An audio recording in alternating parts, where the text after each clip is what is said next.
Okay, so today's topic is going to be systematics and phylogenetics. And these topics might seem, if you know anything about them, they might seem like they're redundant. Like I'm saying, like, ATM machine or something like that.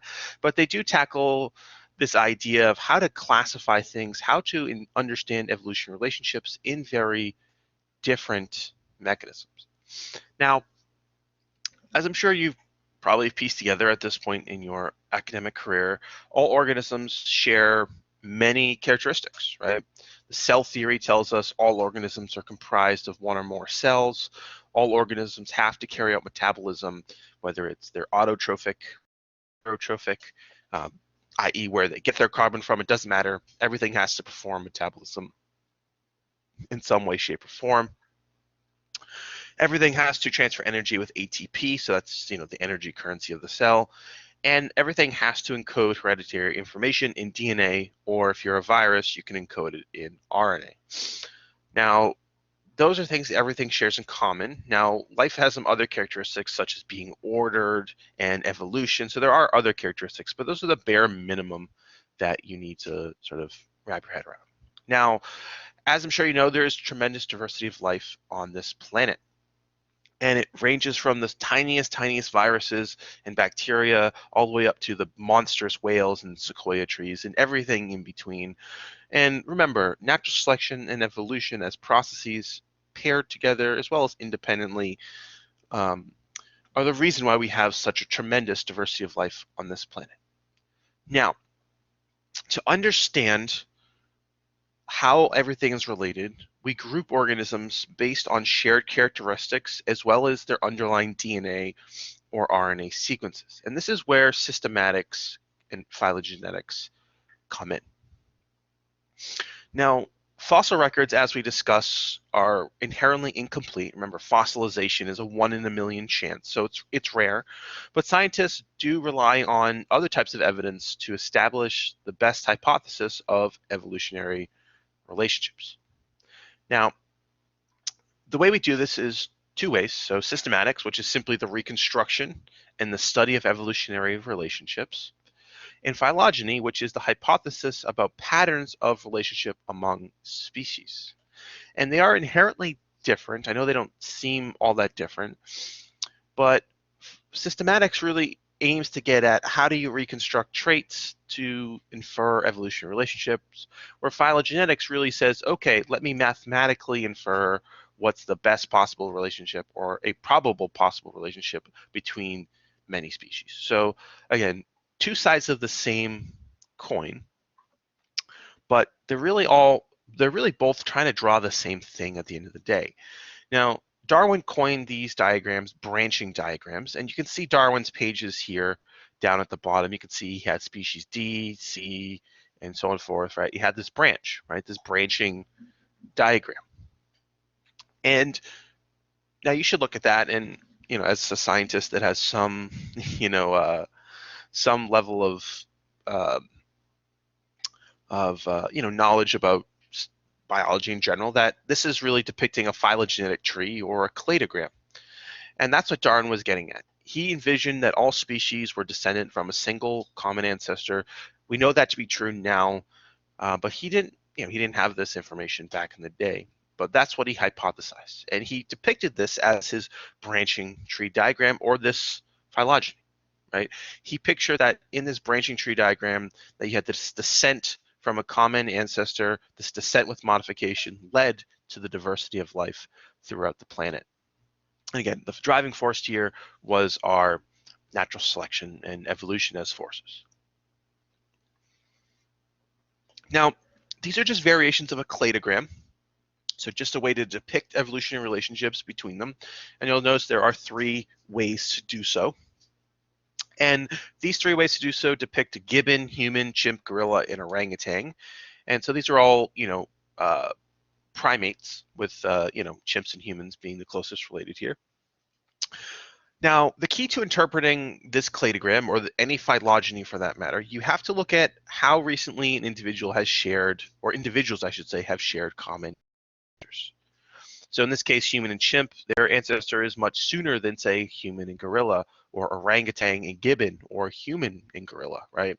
So you're looking at what we call nodes, i.e. intersections of these different diagrams. And we'll get into, sort of the anatomy of this tree, but I wanna just ask your opinion on the matter. I mean, when we're looking at here, are we looking at, just as a thought question, are we looking at, um, are all these the same tree, or are they all different trees? So look at this diagram, and what do you think? Are these all the same tree, or are they all different trees? Do they tell you different information? This is sort of an important feature of this slide. Are they different? Are they the same?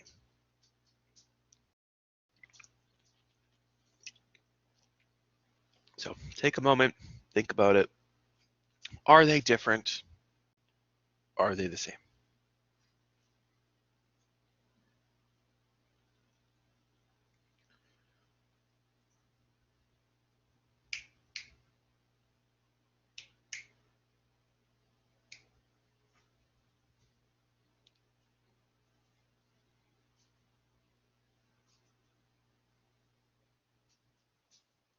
Well, the reality is when we look at these trees, they show the same organisms, right? These primates. But the reality is they actually show the exact same thing. They're just slightly different in terms of how they are drawn. And that's kind of the beautiful thing about phylogenetics. When you're looking at these trees, you notice that humans and chimps are always the same, right? They're always related. They're always then closely related to gorillas, then orangutans, and then gibbons. And all that's been done between these trees is we've just rotated them. So for instance, between this tree and this tree, all we've done is say, okay, I'm going to rotate off this node right here, and I just flip that basically horizontally, giving me the exact same evolutionary patterns, the exact same what we'll call branch lengths in a second, which are these vertical lines here, or horizontal lines in version 3 here. But they depict the exact same evolutionary relationship. They're drawn slightly differently, but this rotation doesn't change the evolutionary patterns, thus they are the same. Which is an important note that you can draw trees many different ways. You can rotate branches and all these different things, but as long as they show the same evolutionary patterns, they're identical trees. So it's an important facet. Now, early on, when we were starting to do systematics, so tried to classify organisms, we relied on this idea that the greater the time since two species diverge from a common ancestor, the more different they would be. And that's inherently an accurate relationship to make, right? If a species diverged from one another 50 million years ago, well, it's probably right to infer that that they would be very different from one another, right? But as we discussed in last class, rates of evolution vary, right? We have these two, varying ways to think about evolution, that's slow and steady or punctuated equilibrium. And evolution itself also isn't unidirectional, right? It's not always pushing species in opposite directions, or maybe it's pushing them in similar directions. And as we also know, evolution is not always divergent, right? As we saw through several examples last class, that evolution doesn't always push you in different directions, right? You think about the example of flight or eyes, right? We have evolution pushing individuals in the same direction because it's a trait that benefits them in their environment. So it's good to infer that that the more distantly related individuals are in the geological time record, that the more different they would be. But again, there's always need to consider that maybe evolution has other things at play here. Now, this idea of classifying organisms, which we call cladistics, simply can allow us to infer a few things, including what we call ancestral characteristics, which we define as the similarity that is inherited from the most common ancestor of the entire group. So like if the ancestor is bipedal, i.e. walks on two legs, that would be an ancestral characteristic if it is carried throughout the entire group. Or we can have what we call a derived characteristic, which is similarity that arose more recently and is only shared by a subset of the species. Now, bipedal could be another example of this. being bipedal, i.e. walking on two legs, emerged very recently in human evolution as a group, but it doesn't exist in all the other primates that are related to us, like gibbons and gorillas and all that stuff, right? We're the only ones that always walk. So that would be an example of a characteristic. Now, it's kind of interesting, but in cladistics, or again, try to classify things and group things, only shared derived characters are considered informative about evolutionary relationship. And what do I mean by that? Well, the reality is if you're trying to assay the evolutionary group, you don't want to use characteristics that everyone has, right? The whole point of cladistics and phylogenies and all these this whole field is to pick out differences. And if you're only assaying things that are the same, well, it doesn't quite get you where you need, and which is what an ancestral characteristic would do. Right? It would push you all to these organisms being the same, which is it's informative, but if you're trying to decide relationships between them, it's not the best way to do it. Now, when we're thinking about how to classify organisms, it could be any aspect of their phenotype or potentially just their genotype. But more commonly, we're thinking about their phenotype, right? Their physical characteristics. And this includes broad categories of morphology, so structures, physiology, what's happening under the hood, behavior, what are these crazy organisms doing, as well as their DNA sequences. Again, DNA sequences do underpin phenotypes, but remember, DNA isn't always coding, right? So you can compare non-coding regions to infer, information about evolution history. Go right down. Go. Now, when we're thinking about how to classify organisms, these characters need to exist in some form of recognizable state. Now, an example of this would be a tail, right? So if we're thinking about tails in vertebrates, it could have two states, right? Absence or presence, right? That could be a state, or you could think about tails as length, right? But it has to exist in one or more state to determine differences between groups, right? So now, just to give you some examples of some ancestral versus derived characters. Now, the presence of hair is a derived feature of all mammals, so it's something that was derived. It wasn't present in the early mammal, but it was derived and is then shared among many mammals. The presence of lungs in mammals is an ancestral feature. So it was, the very first mammal had lungs, so it's present in all mammals, but it's also present in organisms that are related to mammals like amphibians and reptiles. And then we have shared derived features of hair, suggest that mammal species share a common ancestor that has existed more recently than the common ancestor of mammals, amphibians, and reptiles. So let's look at some traits that we can look at. Now we have organisms here on the left, traits here on the left, and our column names are jaws, lungs, membranes of amniotic fluid, hair, no tail, and bipedal. So these are just characteristics. Now we have labeled this as binary, 0, 1. And 0, 1 is basically 0 is the possession of the ancestral character state, and 1 is the possession of the derived character state. So we can look at a lamprey. If you guys have never seen a lamprey, it's these jawless fish. They're not the most exciting thing in the world, but you'll notice they have zeros across the board, whereas humans have ones across the board. So evolutionarily speaking, humans and lampreys clearly are very different organisms because they lack many of these key traits. But the idea being is these traits are not found across all species that we're examining here, right?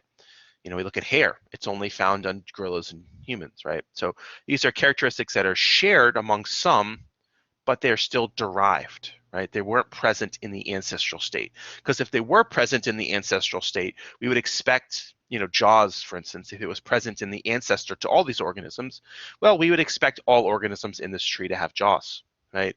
Or if lungs were the ancestral trait, again, present in the last ancestor between these 8 organisms, we would expect it to be present in all organisms. So that's what we mean by that ancestral character state, right? The ancestral character was that what the ancestor to all these organisms actually physically had or likely had. And so we can take this 0, 1 and we can actually turn it into a phylogenetic tree. And you can see based upon the zeros and ones from this previous one, right? Well, gorillas are the most similar, followed by then to sharks, to lizards, salamanders, and so on and so forth. And so when you draw this, you can actually just see how those zeros and ones factor into drawing this phylogenetic tree. The presence of the absence in traits tells us, well, these organisms picked up traits along the way, so they share a common ancestor. So we think about humans and gorillas, right? Humans are the only animals on this tree with bipedal, right? Walking upright as their primary means of locomotion. And so that's a derived state for humans, and we're the only ones on the tree that have it. But you can also look at, gorillas and humans, which are the most similar. We share an ancestor here. Now, at some point before the evolution of or potentially in the evolution of humans and gorillas, that organism lost their tail, right? That's not something all these other organisms have because they all have tails, but gorillas and humans don't have tails. So our ancestor had to lose a tail, right? So this is the ancestral character state for just humans and gorillas. Now we could back up a little bit and compare tigers, gorillas, and humans, and you can see that, well, they all have some similar characteristics, right? They're all mammals, but they all have hair. And so nothing else on this tree has hair. So before the evolution of the ancestor of tigers, gorillas, and humans, hair had to evolve. So that's kind of how we interpret these bars, right? Everything that's above this bar in this, in case of jaws, it tells us, well, sharks, salamanders, lizards, tigers, gorillas, and humans all have to have jaws. Anything above here has to have lungs. Anything above here has to have amniotic membranes, and so on and so forth. Whereas you look at the lamprey over here, it's kind of nondescript fish, kind of looks like just like a parasite, at least in my opinion. It is what we would denote as the outgroup because it doesn't have any of the shared characteristics of these organisms, right? It doesn't have jaws, lungs, amniotic fluid or membranes, hair, tail loss, or being bipedal, right? So it doesn't have any of the states we're examining, thus we consider it to be what we call an outgroup. Now, we can derive and draw our trees or our cladograms manually, and that's it's not exactly hard to do, but as its name implies, it's a little bit time-consuming. Now, the first step, we have to polarize the characters that we're trying to look. So, i.e., are they ancestral or derived? So, what do I mean by polarized? Well, when I say polarized tail, it means to determine the presence or absence of the tail in the most recent common ancestor. So, in the case here, I said, okay, there's a tail. Tails are here. Tails aren't here. So I have to polarize that by saying, oh, tail loss likely occurred somewhere here. That's what I mean by that. And then we also have to define that outgroup, right? Because an outgroup is a species or a group of species that is closely related, but is simply not a member of the group under study, right?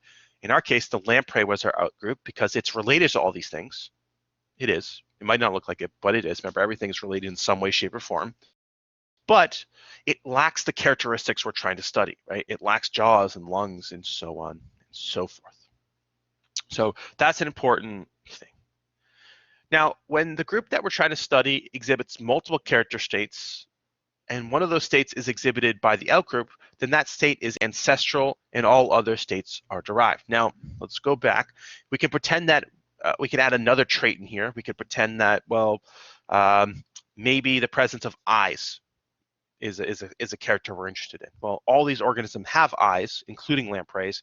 So eyes would have evolved somewhere down here before all these organisms began their evolutionary tract. So that's what that is getting at.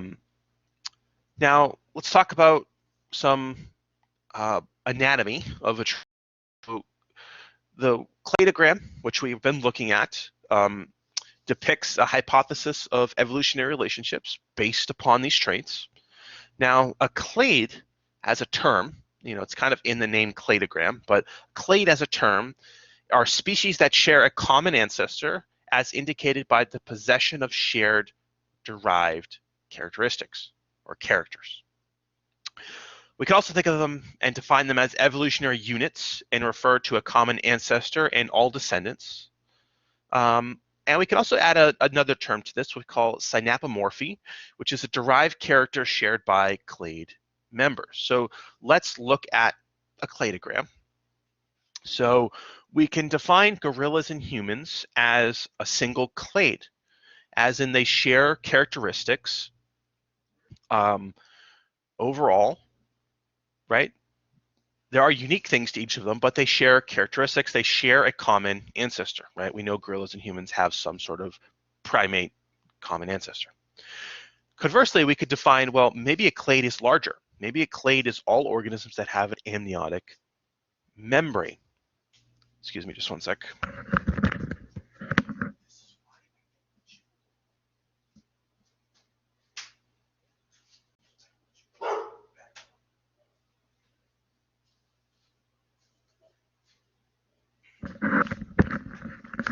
Okay, sorry, dog problems.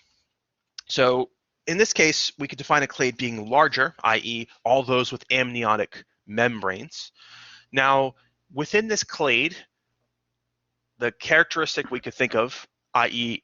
amniotic membranes, would be what we would call a synapomorphic or synapomorphy, shared by everything within this, right? So lizards, tigers, gorillas, humans, they all have amniotic membranes and amniotic fluid as well, but in this case, it's just the amniotic membrane. So that's our sort of basic anatomy. Clade, and again, clades can be small, i.e. primates or mammals, or it can be much larger, i.e. those with amniotic membranes. Now, let's define some more terms about these trees. So we can have what we call pleiomorphies, which are ancestral states. So just a fancier way to say the ancestral state. Simplesiomorphies, which are shared ancestral traits. So let's dive into this. Now, the character state, i.e. presence of tail, which we see, which is lost here, but is present, on this part of the tree. It's exhibited, as you saw, by lamprey sharks, salamanders, lizards, and tigers. Now, we can ask the question, are tigers more closely related to lizards and sharks than to apes and humans? And the answer to that is no, right? Looking at this tree, tigers, gorillas, and humans are more closely related than a tiger is to a lizard, and we'll get how we derive that in a moment. But the answer to that is no. But simplesiomorphies reflect character states that are inherited from a distant ancestor, but they simply don't imply that a species exhibiting them in that state are closely related. And again, tigers have tails. Humans and gorillas don't have tails. But because we have this remnant of an ancestor, right? The ancestor to all these organisms had a tail. Again, we imply that it had a tail because, well, everything on here besides gorillas and human has a tail. Thus, a tail had to evolve somewhere back here in evolutionary time. But just because the tiger has a tail and the lizard has a tail doesn't mean they're closely related, right? It's the same way because these, salamanders have lungs and tigers, well, it doesn't mean that they're more closely related than a gorilla is to a human, right? That's not what this is getting. And that's what we mean by simplesiomorphy, right? You can kind of be tricked in that sense. In addition, we can also use what's called homoplasy, which is a shared character state that has not been inherited from a common ancestor. Like these ones, I think they're kind of cool. So there's two ways you can get a homoplasy. First being convergent evolution, i.e. two organisms converging on different evolutionary tracks into the same character state, i.e. bats evolving wings and birds evolving wings independently. Right, that's convergent evolution. Or what we call evolutionary reversal, i.e. I lost it, my ancestor didn't have this trait, the genes were still present, but I reversed that trait. I started to re-evolve a tail, for instance, right? Pretend like humans lost our tails, which we obviously did, but pretend we started to re-evolve our tails. That's what we mean by evolutionary reversal. So homoplasies are interesting, right? They kind of throw a wrench in this, but they are a reality of phylogenetic tree construction. Now, systematicists, i.e. the people who do all this comparisons, they rely on this idea of parsimony, which you might have heard before. Parsimony simply refers to the simplest explanation being the best. Not always the most accurate way to do things, but it is a good way to do things. But parsimony tells us that the fewest parsimony tells us that when we're constructing a phylogenetic tree, when we're constructing a cladogram, it favors the hypothesis that simply requires the fewest assumptions. So let's look at this comparison of tree A and B, groups of organisms. So we just dropped the fish here. We don't have the lampreys and stuff like that. And we've added frogs to this mix as well. Now you can see that we have salamander, frogs, lizards, tigers, gorillas, and we could look at comparisons, right? Salamanders and frogs form a lineage. Lizards, tigers, gorillas, and humans form a clade. Gorillas and humans form a clade, right? So these are things that we've seen. Now, when we're using parsimony, a diagram that requires the fewest number of evolutionary changes is favored. Now, when we can look at this, we can see that, well, if we were to draw this tree, well, we see that the difference between salamanders and frogs, which inherently we already know are the most closely related in this tree, the difference between a salamander and a frog is tail loss, right? They have very similar characteristics and body shapes, but one of the key characteristics that's been lost is tails. And then we know that they don't have amniotic membranes, but lizards, tigers, gorillas, humans do. And we know that hair was present in these lineages, but not these lineages. And we know that tails were lost in our hominid lineage. Now, if we compare this to the way to draw this tree B here, well, salamanders, based on characteristics, are the most different. Humans, gorillas are the most similar. Now, if we were to draw this tree using just characters, we could actually draw it in a very different way. So lizards, as you can see, if we were to draw this with, trying to reason this out, based just on characteristics, right? That amniotic membrane has evolved in all of these organisms, except for the frog. Hair evolved here, and that's present in gorillas, humans, and tigers, but not in frogs. And then we see that tails were lost here, which we know is absent in frogs, gorillas, and humans. But remember, frogs and gorillas, they've lost both hair and amniotic membrane. So this way of drawing the tree, while technically is correct, it's not incorrect. It just requires the most changes, right? This 5 changes, this tree only required 4 changes to do. So in terms of parsimony, i.e. the simplest explanation is the best, tree A is the most accurate way to draw this as opposed to tree B. But again, you could come to the conclusion just solely based upon characters that tree B is the tree to draw. You really could. But again, parsimony tells us the fewest number of traits and changes is the best. Now, for all traits, there is an underlying DNA sequence. Well, not all traits. Outside of some behavior, there is an underlying DNA sequence. Thus, if there is a trait you're interested in, it might be more beneficial to study the DNA sequence, or in the case of some viruses, the RNA sequence, to actually determine evolutionary relationships. And this is the way of the future. Now, we've been talking about character states. That's kind of the old school way of doing things, but people still do it. But DNA sequencing data is kind of the best way, right? DNA sequencing reflects both subtle changes, right? You can have a change in your DNA sequence, i.e. a silent mutation that's present that can help you infer evolutionary relationships. But remember, if there's going to be a change in the traits, there also has to be an underlying change in your DNA sequence as well. So DNA kind of catches both good things about drawing traits. So let's look at an example, and this is actually really relevant to what you would do in lab, where we have 5 species of trees here, species A through D, and then an outgroup. These are conifers, so these are going to be like pine trees, junipers, things like that. And we can look at DNA sequences of an arbitrary protein. Doesn't matter what they are, but this DNA sequence makes some protein. Now, this is what we have on top is site, i.e. DNA base 1, DNA base 2, 3, and so on and so forth. And you'll notice that they have the A, T, Gs, and Cs, and they're all colored slightly differently to make it easier to pick out where there's differences. Now, what we can actually do is just compare these spots, right? So in theory, if these all descended from a common ancestor, well, they started with the same DNA sequence, and as these organisms have diverged, mutations have set in, right? Random changes in DNA sequences. So as evolutionary distance increases, DNA sequences should change more and more and more. So we can start to compare these spots, right? This organism has a G and this one has a G. These have A's. Everything has C's here. This one has a T. Everything has an A here. This guy has a G here. Everything else has a T, and so on and so forth, right? So we can go line by line, and this is not what you would do nowadays. You would just use a computer to do it. But historically speaking, back in the 70s when this was a thing, 70s and 80s, and computers weren't a thing, you'd have to go line by line and compare your DNA sequences to derive a similarity. And that's ultimately what you're trying to do. You're trying to compare how similar DNA sequences are. Because again, like character states, right? The more similar your character is to one another, or more similar your DNA sequences to one another, the more related you are phylogenetically. So we could take this, wrong way. We could take this mess of DNA sequences, and this is a very simplified example. Usually you're carrying hundreds to thousands of DNA bases at the same time, but 10 DNA bases work. And we can actually just plot this on a phylogenetic tree, right? This cladogram, where we have our 4 species plus the outgroup, and we can start to compare, right?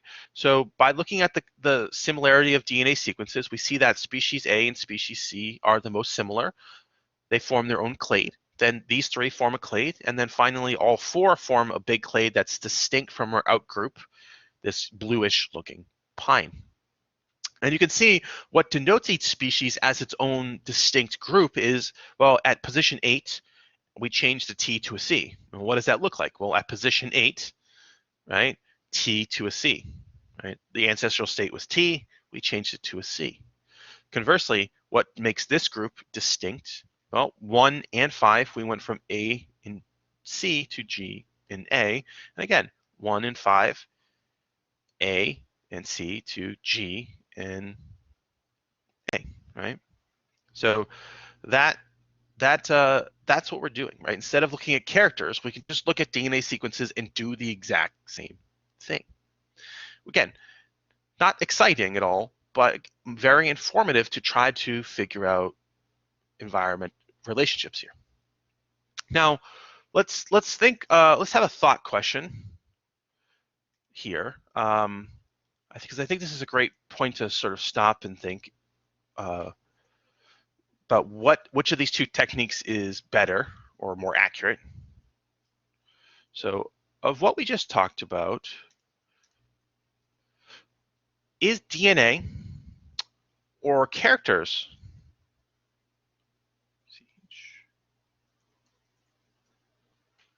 What would be more accurate for depicting a phylogenetic relationship? DNA sequences or characteristics? So take a moment and think about it. What do you think would be the most accurate way to infer an evolutionary relationship among, for instance, say, we have our trees, or an evolutionary relationship between these organisms? Which would be the most accurate way of doing things?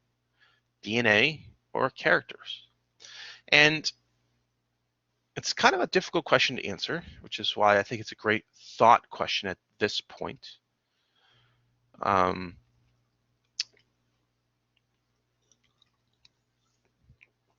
Definitely think about it.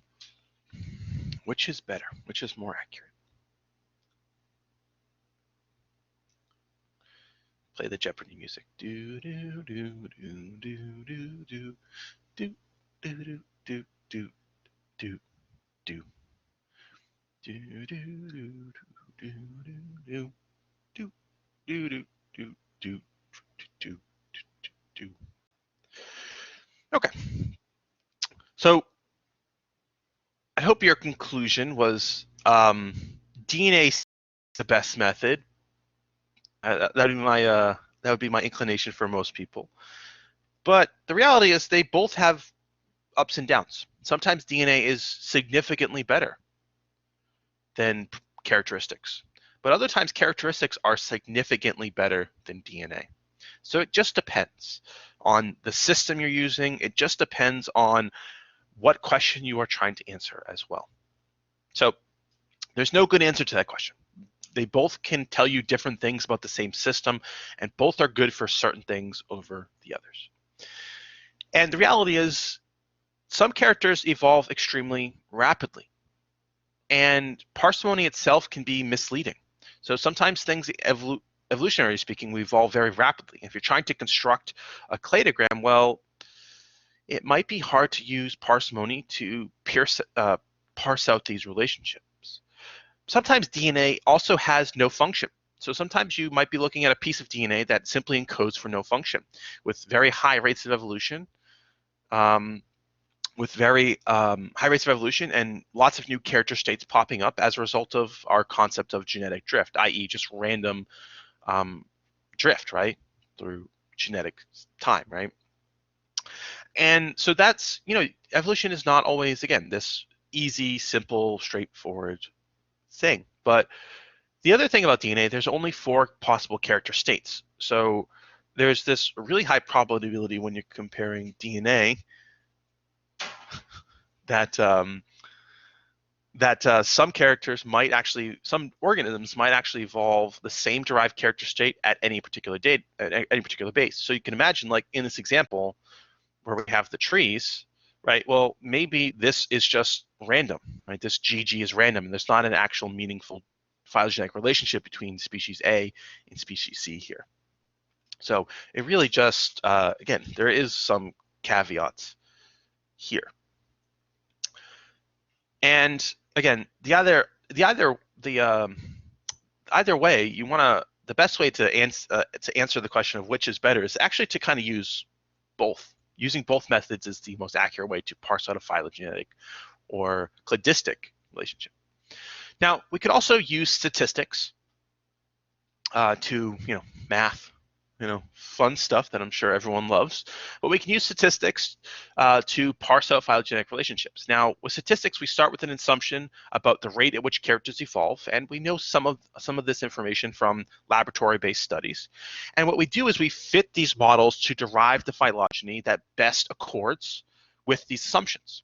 So there's a couple ways to do this. The most common way we derive phylogenetic relationships is by a method which we call maximum likelihood, or in this case, I've written maximally likely.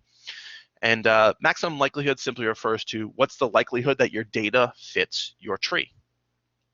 Now, we can also use other techniques, including what we call Bayesian statistics, and you could Google that one if you want to. It's based upon Bayes' theorem, but the idea is trying to fit your data to statistical models to understand evolutionary. Now, we can also use what are called molecular clocks, and these, well, basically we apply a clock, and I know that sounds kind of weird to apply to DNA or characteristics, but we can apply an actual clock, right, to look at the rate of evolution of a molecule, and we assume that it's consistent throughout time.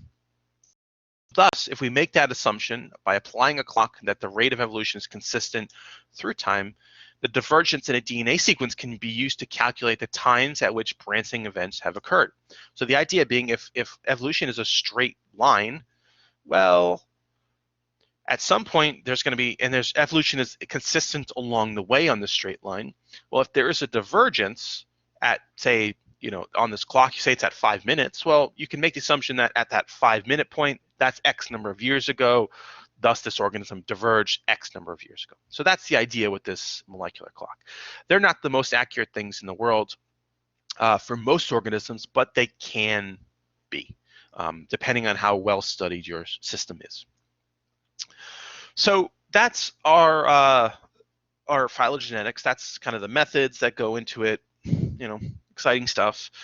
But we can actually go beyond systematics, and we can start to classify organisms. Now, classification is inherently a human trait, but there does seem to be a evolutionary correlation between how we classify things and their actual evolutionary relationships, which is good.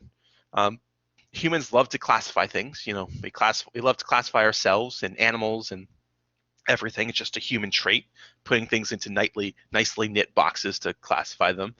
But we can use this idea of classification, and it's to classify living things, which we simply call the taxonomy of an organism.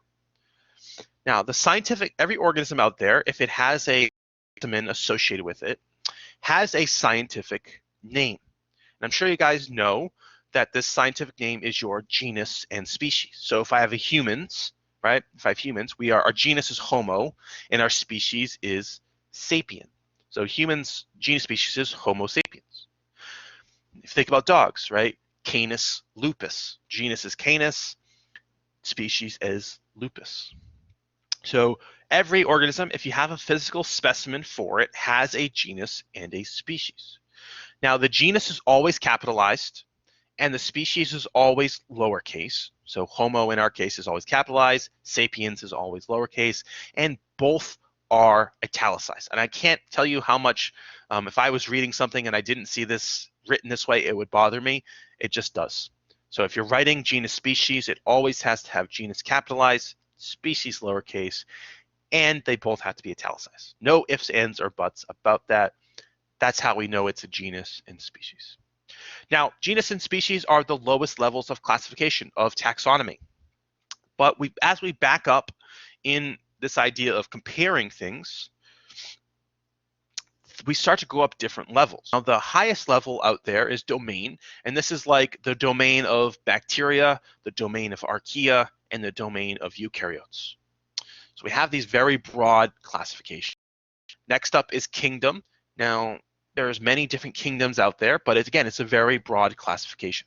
So as we go down this classification ranking, we're getting more and more specific until we get to the species, which tells us one very specific organism.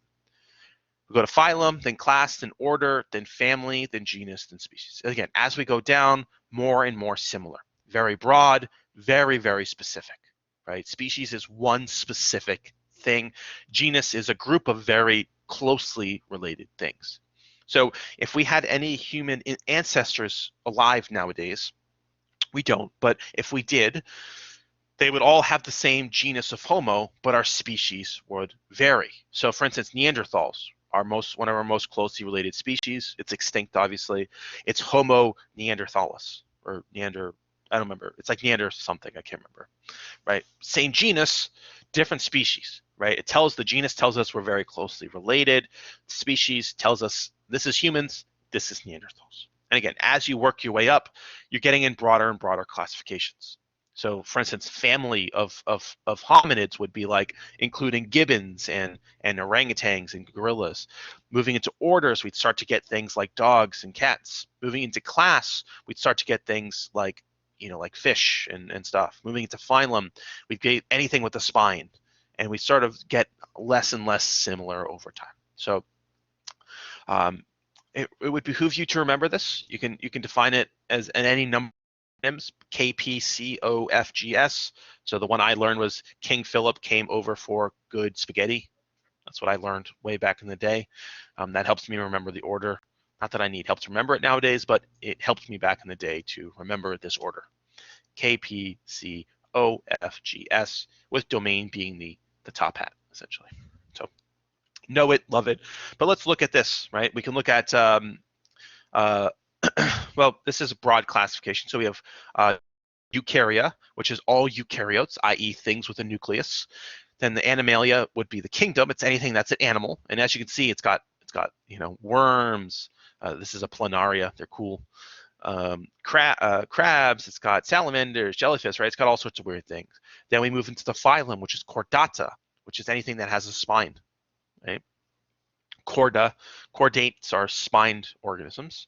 Then we have subphylum, which gives us the much more narrow classification. Then we have the class Mammalia, which is all mammals. Order Rodenta, which is all rodents. Family Cycluridae, which is squirrel-like things. You can see you have the flying squirrel, chipmunks, things like that. We have the genus Scalarius, which is just specific types of squirrels, and species Scalurus carolensis, which is just this one specific species of squirrel. So again, very specific at the bottom, very nondescript at the top, right? The domain level has so much diversity to it. And it's true for not just domain eukarya, domain archaea, and domain bacteria are exactly the same way. So when we're examining phylogenetic relationships, we can define some more groups out there. Specific ways to look at a phylogenetic tree. So the first one would be what we call a monophyletic group, which essentially includes the most recent common ancestor of the group and all of its descendants. So this is just a way we would call a clade. A monophyletic group is a clade. Now we can look at chimpanzee, gorillas, and humans as we looked at previously. That would be a monophyletic group. It includes humans and gorillas and an inferred ancestor at a node. Then we have our paraphyletic group, which includes the most recent ancestor of the group, but not all of its descendants. And we'll see a tree of this in just a second. And then finally, we have our polyphyletic group, which doesn't include the most recent common ancestor of all members of the group. Get to that in 1 second. Now, taxonomic hierarchies are based off of shared traits, and they should reflect evolutionary relationships. That being said, traditional taxonomic groups don't always fit well with new understandings of phylogenetic groups. So if you ever do research on a species, you'll oftentimes see this is its genus species, but it used to be this other genus species, for instance. But another example of this would be like birds, right? So birds are in the class Aves. Dinosaurs are in the used to be in the class Reptilia. However, we know based on all the cool phylogenetic relationships that have been sussed out, is that birds actually evolved from dinosaurs, which means that dinosaurs aren't from class Reptilia, they're likely from class Aves. And we see this all the time. So for instance, in graduate school, a group of grass that I used to work on, because I used to look at grass in microbe relationships, it used to be one genus species, and by the time I finished graduate school, they revised the genus and species to be something completely different. So it happens all the time. It happens for microscopic organisms, it happens for plants, it happens for animals, it happens for everything. So just as a note, things can be revised overall. So let's look at these groups. So we have our monophyletic group, paraphyletic group, and a polyphyletic group. So let's go through these. Now, our monophyletic group, again, this is a clade. Now, this is a wide monophyletic group looking at cool things of crocodiles and stegosauruses and hawks and turtles and bats and stuff like that. But this is a monophyletic group, right? It's a clade. They have shared ancestry, and they have a common ancestor, which is down this node. This is what we call a node. So that's our monophyletic group or clade. We could say this is also a monophyletic group as well, velociraptors and hawks, which is, again, they have a shared common ancestor here. Or this could be a monophyletic group or clade, where there's a shared common ancestor here. Now, a paraphyletic group implies that they have some evolutionary history together, but it's not a complete assessment of the entire history, right? We're missing the hawk here, right? So this is our paraphyletic group. They're not the most related, but they have some sort of ancestry together. And then we can have a polyphyletic group, whereas we have bats and hawks, which we would consider flying vertebrates, right? Nothing else here flies. They have shared common ancestry way back here, but they don't have any close ancestors, right? Bats and hawks are very, very distantly related. They're flying and they have spines, but they are very distantly related. So this is a polyphyletic group. This is our paraphyletic group, and this is our monophyletic group or our clades. Now, as I mentioned, traditional classifications aren't always the best. So, we've been classifying organisms for well over 150 years.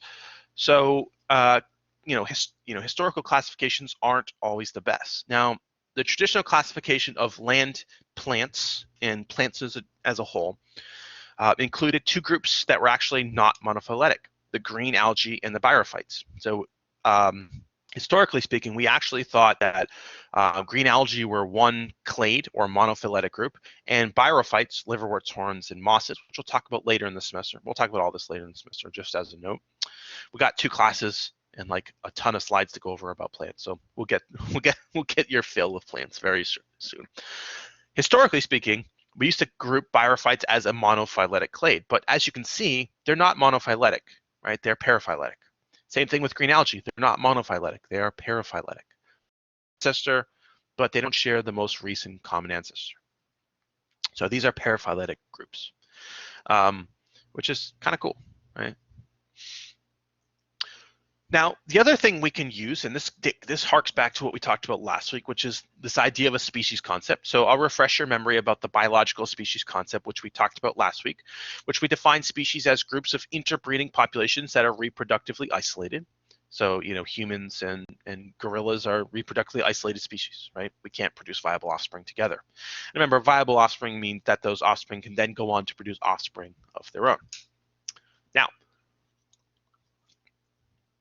we have a new term, the PSC, or the phylogenetic species concept, which is a relatively new concept, but it's gaining a lot of momentum in the scientific community. But there are some caveats to it, which we'll discuss in a moment. But the phylogenetic species concept tells us that a species is a population or set of population characterized by one or more shared derived characteristics,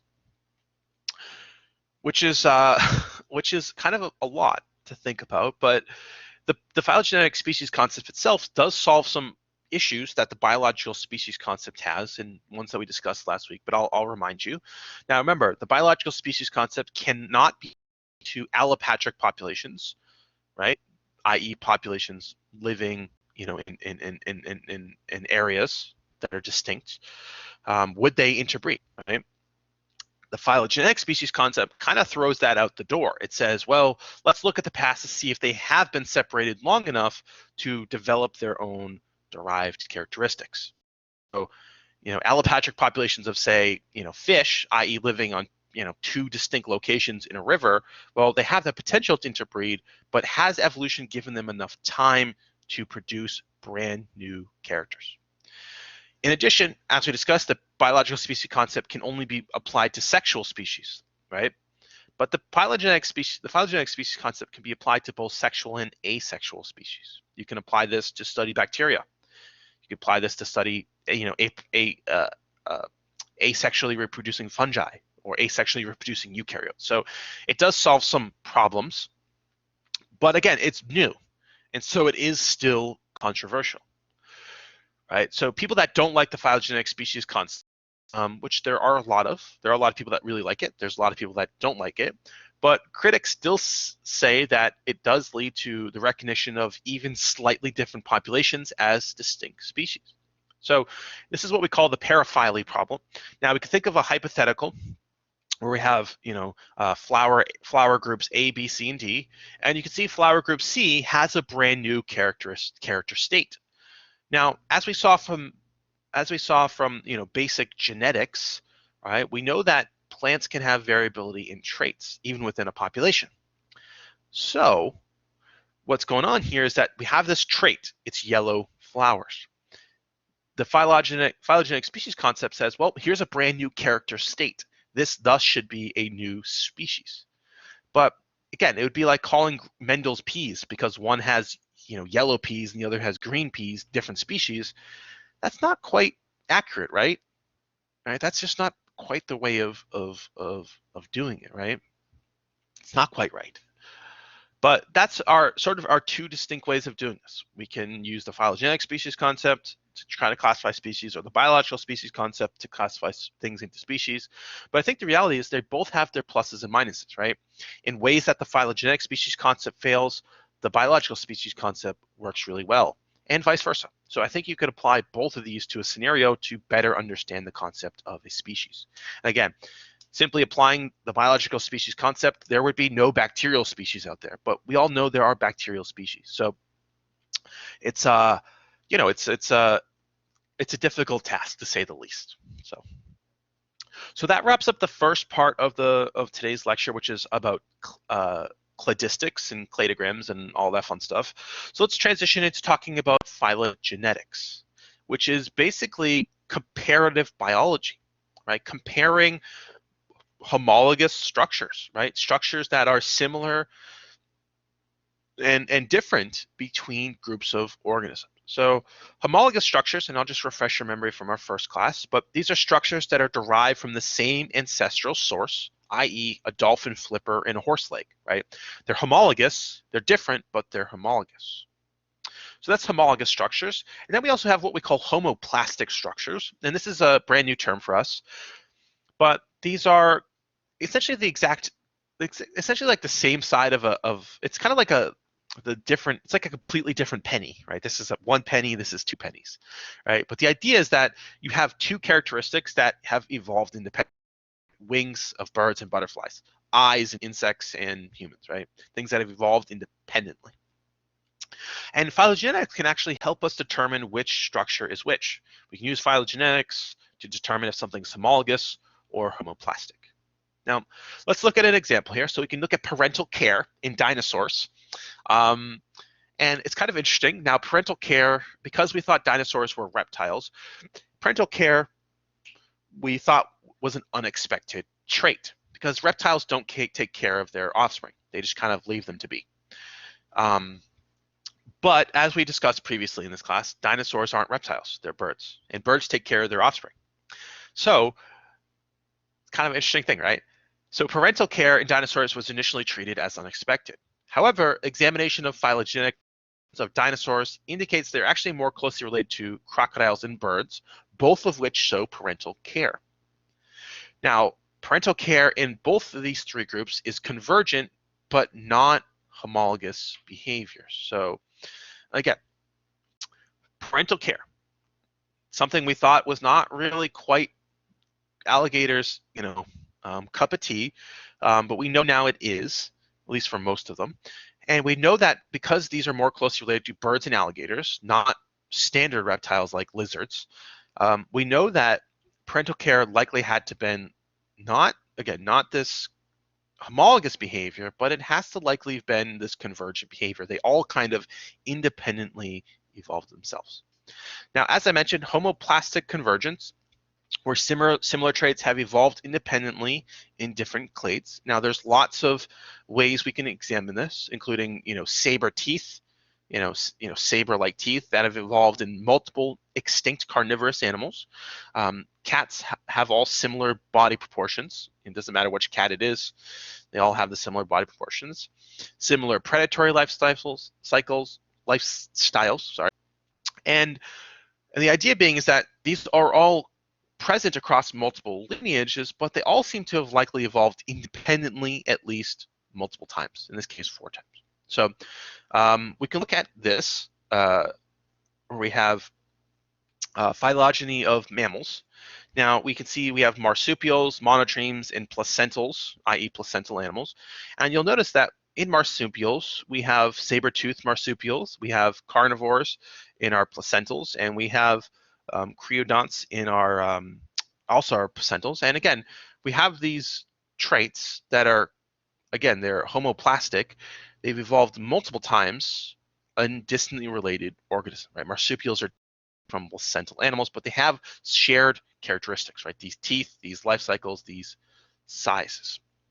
And again, we can look at our this again, right? So we can look at our groups of felines and our creodonts, which we looked at the previous slide, and then nerevids, which are extinct cat-like carnivores, so saber-toothed tigers. I'm sure you guys have seen the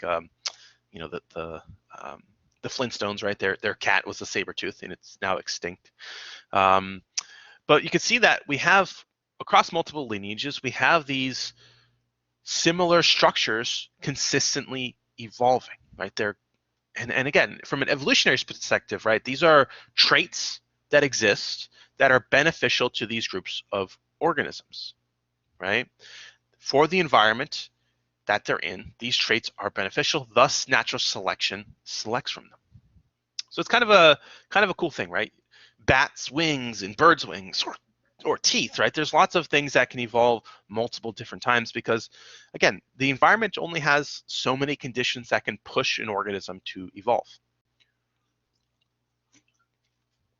Now, building more on this idea of homoplastic convergence, plant conducting tubes. Now, as we'll learn later in the semester, plants have these tubes. They're called conducting tubes, as the name implies. But these tubes facilitate long-distance transport of food and other substances in a group of organisms, which we'll again talk about later, which are called tracheophytes. Now, these are essential to the survival of tall plants on land, so they're really important. Now, these plant conducting tubes are also present in brown algae. Now, they're not perfect, but they have elements of these sieve tubes. Now, the closest ancestor to both of these is not like a plant you can see. It's actually a single-celled organism that actually simply could not have multicellular transport system. So we have this sieve elements present in brown algae, which are just algae. You know, you guys have probably seen pictures of algae before, and in large trees like oaks, right? So we have this evolution of convergent evolution of a structure that simply could not have been present in their closest ancestor because their closest ancestor was a single-celled organism, right? And let's look at this. We have brown algae, which are called straminophiles. Though straminophiles includes many, many different types of algae, not just brown algae, but called the straminophiles. And straminophiles are interesting because they include a lot of single cellular things too. It's kind of a terrible phylogenetic group as a note. But you can see all the different types of photosynthetic organisms here, ranging from straminophiles up to hornworts, mosses, and tracheophytes, which are going to be plants that you know and love. And you'll see that they have these similar structures, right? But their ancestor down here is actually a single-celled organism.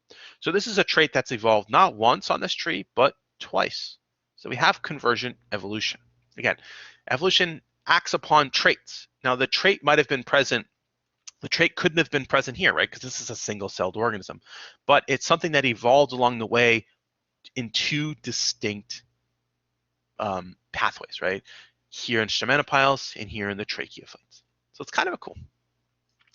Now, as we discussed with, when we discussed about in class 1 and 2, we can look at these these trait intermediates, right? You can look at how horse hooves evolved over time, right? These, developing characteristic states in evolutionary time. And we can do this because most complex characters simply just don't evolve, right? It's not like a snap of the finger, and now humans have these monster brains, right? That's not how it works. Evolution, as we discussed and as Darwin pointed out, it's through a sequence of sometimes small, sometimes large, but generally speaking, a sequence of small evolutionary changes. Now, modern day birds exhibit some exquisite, as my text says, because it's kind of the best way to describe it, flying machines, wings, feathers, light bones, and breastbones. However, the initial stages of characters actually evolved as an adaptation to some environmental selective pressure that was different from which these characters are now adapted. So the basage of wings and feathers and light bones and breastbones, they all were for something else. But through evolutionary time, through natural selection, well, they evolved to change to be more beneficial for actual flight in modern birds. So we can look at birds and all their ancestor, like all these cool dinosaurs. The Tyrannosaurus Rex obviously being one of the coolest ones, as is the Velociraptor. But you'll notice that light bones evolved very early on, right? Not relative to other dinosaurs, but relative to these dinosaurs and modern birds, and including in T-Rex, right? And some other these dinosaurs that you might not think that have light bones. But then you can see the wishbone and breastbone evolving, as well as the loss of fingers 4 and 5, the evolution of downy feathers. Right, clearly downy feathers were lost in these organisms. Well, maybe not Velociraptor, but definitely in this organism. And then we saw the evolution of other things like long arms, aerodynamic feathers, arms longer than legs, and then eventually the loss of teeth. And all these builds over, hundreds of millions of years, right? So we're talking about, in this time frame, we're talking about, about 200 million years of evolution. But again, it's stepwise processes, right? We started with light bones, then we added the breastbones, feathers, refining the feathers, refining the body plan until we lead to modern birds, right? So we can see this in the fossil record, right? We can see this evolutionary trajectory in the fossil record overall. And again, this stepwise fashion, because these things are complex traits. And phylogenetics, again, as you see, can be to infer how things have changed over evolutionary time. Now, remember, fossil records are inherently incomplete, but they're pretty good at picking out large relationships like that. Now, phylogenetic methods can also be used to distinguish between competing hypotheses. And so there's actually this interesting phenomena out there where we can quickly discuss it, which is larval dispersal in marine snails. Now, some snails produce microscopic larvae that drift in oceanic currents, while others have larvae that settle to the ocean bottom and don't disperse. Now, we can actually use fossils to show how this has evolved over time.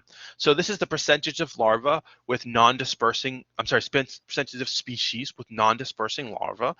The Eocene and the Paleocene, so just two geological epochs, so 65 million years to 40 million years. And you can see that over time, well, this has become much more common, right? An increase in non-dispersing snails. So that's what we're seeing through geological time. But these two processes could produce an increase in, there are two processes that could produce an increase in non-dispersing larvae. The first being an evolutionary change from dispersing to non-dispersing occurs more often than a change in the opposite direction, i.e. going from non-dispersing to dispersing. Or species that are non-dispersing speciate more frequently or become extinct less frequently than dispersing species. Because that's what we're seeing here, right? Non-dispersing species are becoming more abundant. And it's either because they're going extinct less or evolution is proceeding in this direction. But these two processes, if you were to draw them out on a phylogenetic tree, actually produce two distinct phylogenetic patterns. So in this example, which is, again, just hypothetical, but there is real data to back this up, the evolutionary transition from dispersing to non-dispersing larvae occurs more frequently 4 times than converse, i.e. once. So you can see on this tree, we have dispersing larvae in blue and non-dispersing larvae in red. And you see that on this tree that has, a dozen or so individuals, we have 5 instances of our non-dispersing larvae, and we have several instances of the dispersing larvae as well. Now, if we contrast this to clades that have non-dispersing larvae diversify to a greater extent due to higher rates of speciation or lower rates of extinction, we see that we have a very different evolutionary tree where many, many more non-dispersing larvae exist, right? Just compare how much brown there is here to how much brown there is here, right? A lot more brown here, right? And remember, this brown tells us, a lot of brown tells us these guys speciate more often or go extinct less commonly. Whereas here, the transition occurs from dispersing to non-dispersing, right? Now, the reality is we can actually look at the real phylogenetic tree here. Now, we're going to look at the phylogeny for Conus or Conus, which is a genus of marine snails. Now, there's lots of tips on this tree, which implies there's lots of species on this tree. Now, you can imagine that, well, wow, that's a lot of snail species. And you would be right. That's probably more snail species than you would expect by chance. But we can actually look at this. So we have non-dispersing larvae in red and dispersing larvae in blue, or brown, I should say, in blue. And now our non-dispersing larvae have evolved 8 distinct times from dispersing larvae, and there's no evidence in this direction in this example, where evolution occurs in the reverse direction, i.e. we don't see red turning into blue, right? We only see blue turning into red or brown or whatever color you want to call it. So the phylogeny itself actually doesn't show all species, but non-dispersing clades contain on average 3.5 times as many species as dispersing clades. So what can we conclude from this analysis? Well, there's an evolutionary increase in non-dispersing larvae through time, which may be a result of both a bias in evolutionary direction as well as an increase in diversification. And the lack of evolutionary reversal in this case is actually not surprising. Evolution of non-dispersing larvae seems to be a one-way street, right? That's what we see here, right? Non-dispersing larvae never revert back to being dispersing larvae, at least from our phylogenetic analysis. So that's what we can sort of piece out from the phylogenies, right? We can construct a phylogeny and ask questions, ask hypotheses about it to better understand evolutionary relationships. Now, in the loss of larval stages, so we can look at another examples here where we have loss of larval stages in marine invertebrates. Now, in this case, eggs develop directly into adults. So many invertebrates, as we'll discuss later in the semester, go through larval stages. But some marine invertebrates simply have and those eggs develop directly into adults with no intermediate stages. Now, this is thought to be non-reversible in terms of evolution.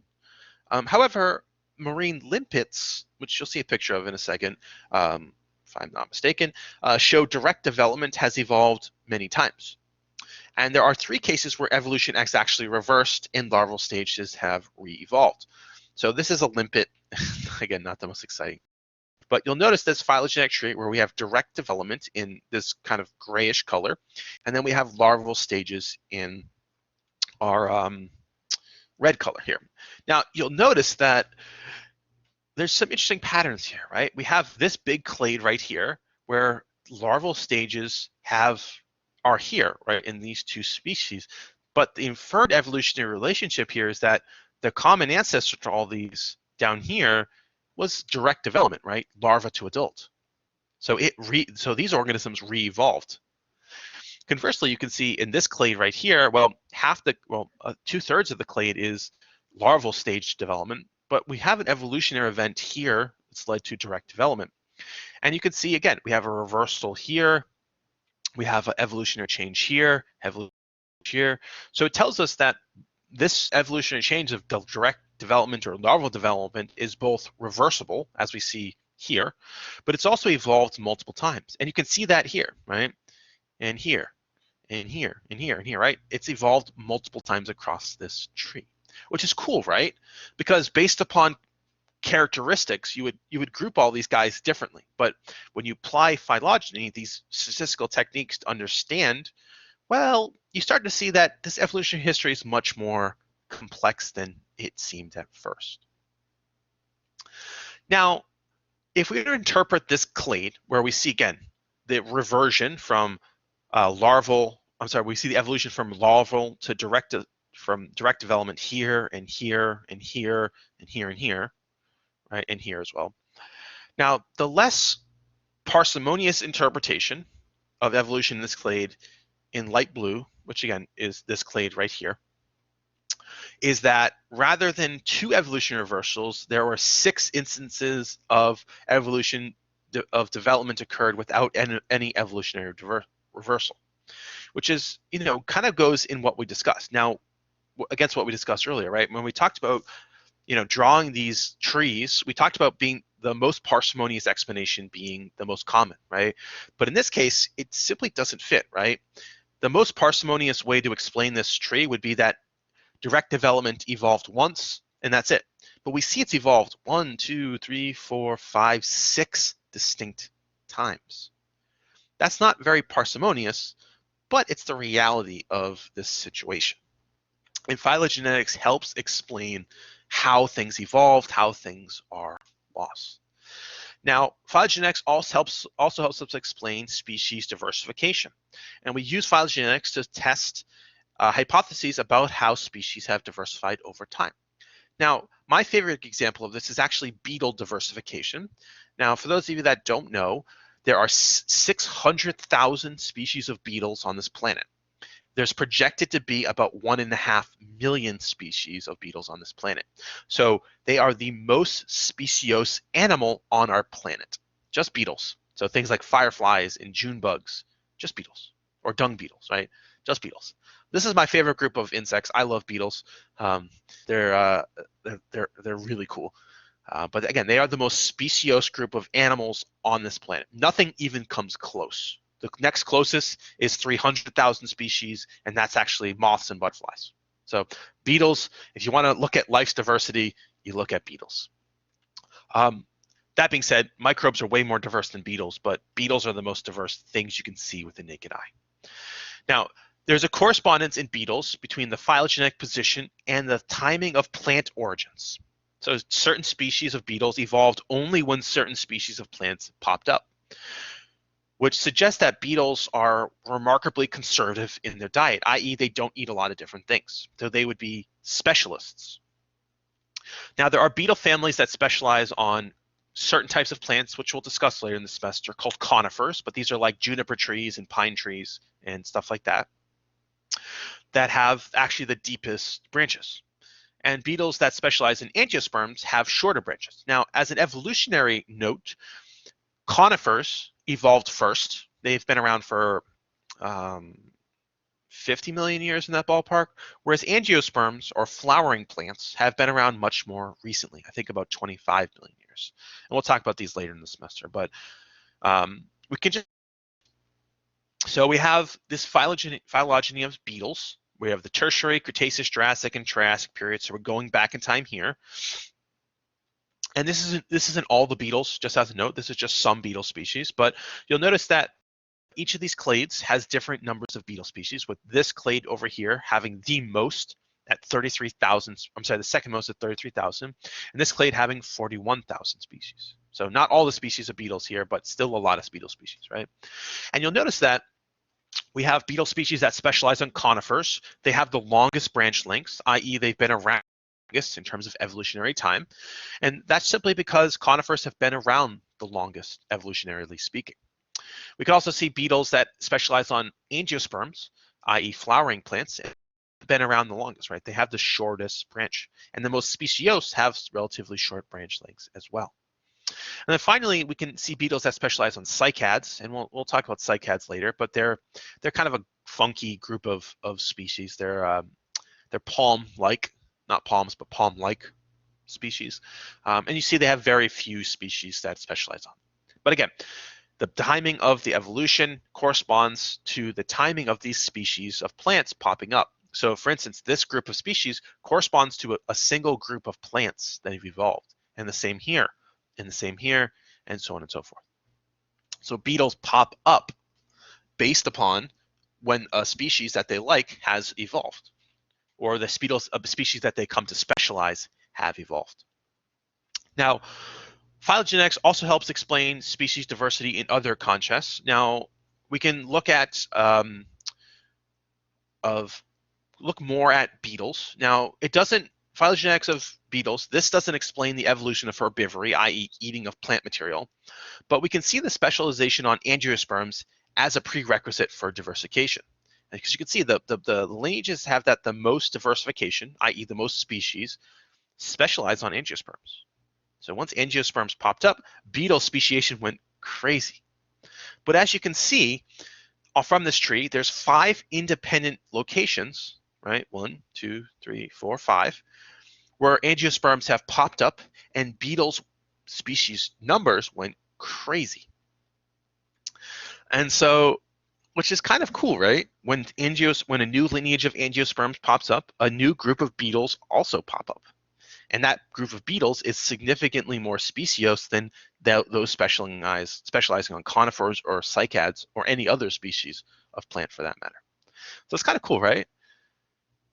Phylogenetics allows things to pop up. Now, in an example that's probably much more relevant to the rest of you, and that's not relative, not in the sense of that it pertains to your average everyday life, but it's because it's a medical example, which is the evolution of disease. Now, disease evolution, we're going to think about AIDS in particular, so acquired immunodeficiency syndrome. And there's lots of diseases that we could look at, but AIDS, I think, is the most relevant one. Now, AIDS, as you probably know, was recognized as a disease in the 1980s. Now, current estimates put AIDS at approximately greater than 36 million people are infected with the virus, HIV, or the human immunodeficiency virus, which is what gives you AIDS. So just as a note, remember, HIV is the virus, and as you get more and more advanced with the disease, you develop AIDS. So that's just how the progression of AIDS work, right? And HIV. So just as a note. Now, AIDS has a pretty high mortality rate. Typically speaking, you don't die from AIDS or the virus, but you die from another infection, right? You get a fungal infection or a bacterial infection. AIDS doesn't really kill you, but it allows your immune system to be weakened until you can die. Now, there's a closely related virus, which we call CIV, or the simian immunodeficiency virus. Now, you might recognize simian as, simians are monkeys, right? Things that are closely related to humans. And simian immunodeficiency virus is found in 36 species of primates. Now, the interesting thing about this virus is even though it's found in 36 species of primates, it actually doesn't typically cause illness in monkeys, which is kind of an interesting thing, right? We could also see a similar thing in cats, right? So there's the feline immunodeficiency virus that's found in cats. It's called FIV or FIV. It's not super infectious in cats either. HIV is super infectious in humans, but SIV and FIV aren't infectious in cats, respectively. Now, SIV has been around for about 1 million years. Some people say 2 million, but the lowest estimates are about 1 million years. And we can actually use a phylogenetic analysis of HIV and SIV to understand the relationship. Now, the first thing we'll learn, and you'll see in a second, HIV descended from SIV. And so you'll see the phylogeny in a few slides, but let's go through the highlights here so you can pick them out when we see them. But HIV descended or evolved from SIV. So all strains, as you'll see, of HIV are nested within clades of SIV. So it means that SIV evolved into HIV, so it jumped from primate to. So this is an example of what we call zoonosis, i.e. something jumping from animal to human. We also see the same thing with coronavirus, right? Coronavirus is also zoonosis, bats to humans. So just as a note. Now, there are also a number of different strands of HIV. So we see independent transfers from primate lineage species. So each human strain is more closely related to a strain of SIV than it is to other HIV strains, which is crazy. And again, we'll see that shortly. Humans have acquired HIV from different host species. Now, there are 2 distinct types of HIV. HIV-1, which is the virus responsible for the global epidemic, has 4 distinct subtypes. So 2 of these subtypes are most closely related to a different strain of chimpanzee SIV, and a third most closely related to strain in gorillas, indicating that the transfer occurred from both ape species to humans. And as I mentioned, there are 4 subtypes. The origin of the 4th subtype is actually unclear. So HIV-1 is the global pandemic. Now, HIV-2, which is typically found in only West Africa, though it has some other dispersal, it is less dangerous than HIV-1, but still is dangerous. It's also transmitted as easy. Now, subtypes of HIV-2 are related to SIV found in West African monkeys, primarily the sooty mangabe, which is Quercus attis. Now, interestingly enough, the subtypes of HIV-2 also appear to represent several independent cross-species transmission to humans. So let's look at this. That's a lot of stuff. But let's look at this. So we have HIV group 2, group A, HIV-2 group B, HIV-1 group P, HIV-1 group O, HIV-1 group N, HIV-1 group M. And just look at this tree. Isn't it remarkable that you have this virus, HIV, that infects humans? But when you look at phylogenetic relationships, it's more closely related to SIV viruses you find in the wild, which is absolutely crazy, right? And it implies that there's multiple transmission locations, right? You see red here indicates transmission to humans. So HIV has jumped from our primate ancestors 1, 2, 3, 4, 5, 6 times. And isn't that remarkable? Now, you would expect that based upon parsimony, right, that you would expect that HIV has jumped to humans once and diversified. But that's simply not the case. If not for this phylogenetic analysis, we wouldn't know that this has happened. And again, it's absolutely remarkable how many times HIV has jumped. And again, I see this, I've looked at figures like this a lot, and it doesn't cease to amaze me how incredible this is. Really, it is. It's really absolutely incredible. Now, I'll just make a note of how these jumped from from chimpanzees or monkeys to humans. And when we're talking about this jump, it's not like how a human gets HIV from another human. It's not sexual intercourse or anything like that. It's simply contact with these animals. And the most common way humans contact primates is actually through hunting them and eating their meat, bushmeat, right? This is what we see with coronavirus, right? Eating bushmeat. So that's the way these jump. Repeated exposure to a virus in one species causes it to jump to another species, right? And the way that works is the virus has to accumulate mutations that allow it to jump. And we see the same thing with flu, right? So I'm sure you guys have heard of swine flu or avian flu. And those come to be through the exact same mechanism, exposure to those animals, allowing the virus to mutate and jumping hosts. But as you can see, HIV is quite unique. Multiple origins, multiple jump points. Now, the other remarkable thing about um, um, remarkable thing about this is that actually we actually estimate that HIV has been around a lot longer since 1980. Now, we're pretty certain when HIV first appeared in Africa, but we actually estimate that it wasn't the 1980s where HIV really popped up. We actually estimate that HIV probably jumped to humans in the 1920s. So HIV has been around a lot longer than we think. It took off traction as it spread to Western countries and evolved more, but HIV's been around now for 100 years, which I think is cool. Not like cool as in like people are dying from it, but cool from an evolutionary standpoint. Now, HIV, as a function of being what we call a retrovirus, and we'll talk about viruses later in this semester. Now, HIV, because it's a retrovirus, mutates extremely rapidly. So as you guys probably have seen, COVID doesn't have a lot of varieties of it right now, right? There's the South African strain, there's the main strain from Wuhan, and then there's the strain from England. HIV has thousands upon thousands of strains because it evolves so rapidly. And within a single individual, say if I had HIV, I would have multiple different genotypes of HIV in my body. So as a result, we can create a phylogeny of HIV strains and identify the source of infection of a particular individual. So we can actually talk about a really interesting court case from Louisiana. So this court case in Louisiana actually involved a dentist who injected his former girlfriend with blood drawn from an HIV-infected patient. I know this guy's a real asshole, right? That's just like, really? They constructed a phylogenetic analysis to demonstrate that the victim's viral strain was most closely related to the patient. So let's look at this. We can look at the victim, that's the girlfriend that got blood injected from another patient into them. And you can see the phylogeny of the victim's HIV more closely resembled the patient than you would expect to see based upon the community.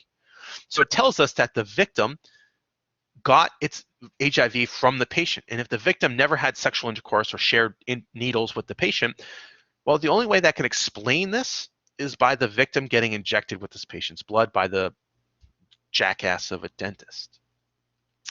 And again, so you're using this idea of phylogenetics, this idea of evolution, to assay almost in a forensic capacity, right? Now, forensics as a science is complete garbage, scientifically speaking.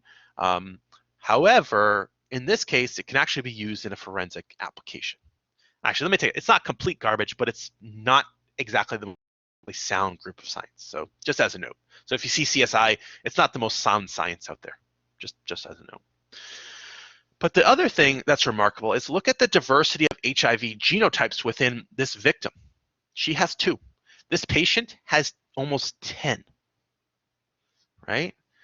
And so even within a single organism, you have multiple types of HIV. And why is that? Because HIV evolves rapidly. Because of the type of virus it is, mutations are really common, producing many different strains of HIV. So it's really remarkable how HIV evolves as an individual. But again, we can condition relationships, whether it's this really awful case where this man essentially tried to kill his girlfriend, or this case of understanding HIV of dispersal from primates to humans. We can use phylogenetics to test hypotheses to figure out relationships between different organisms. So that's going to wrap up today's lecture. If you have any questions, please let me know.